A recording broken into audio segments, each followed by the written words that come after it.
We'll now apply the first derivative test in the following example. For part A, to find the turning points of the given function, find the first derivative and set it equal to 0. Using the power rule, the derivative with respect to x of x to the n is n multiplied by x to the n minus 1. The derivative of the given function, f prime of x equals negative 8x plus 8x cubed. You now set this derivative equal to 0 and solve. So x equals 0, minus 1, and positive 1. By substituting these x values into f of x, you obtain the turning points.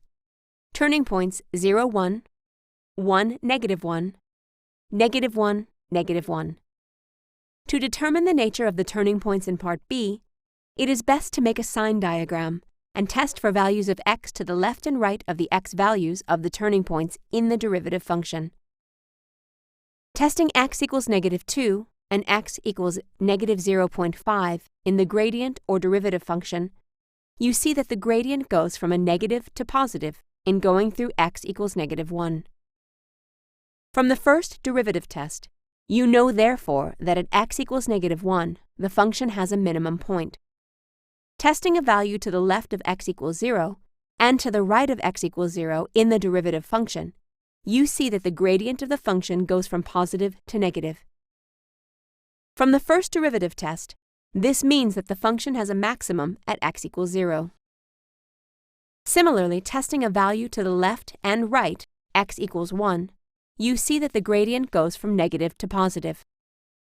Using the first derivative test, you know that the function has a minimum at x equals 1.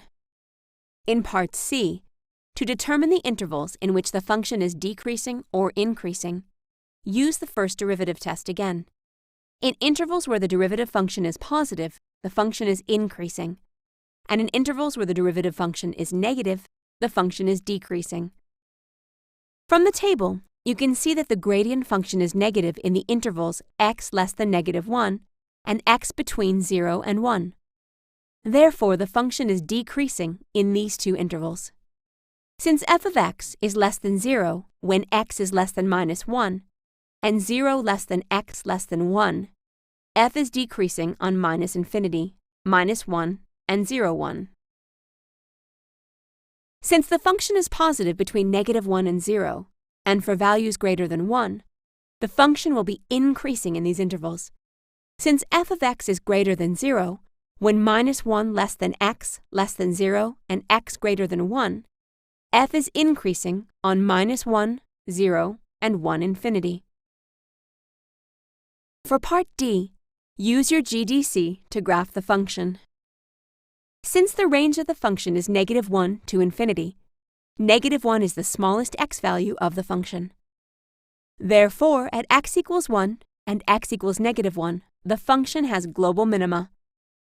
Although the function has a maximum at x equals 0, the absolute maximum of the function is positive infinity. This point, therefore, is a local maximum. From the graph, 0, 1 is a local maximum point, and negative 1, negative 1, and 1, negative 1 are global minimum points.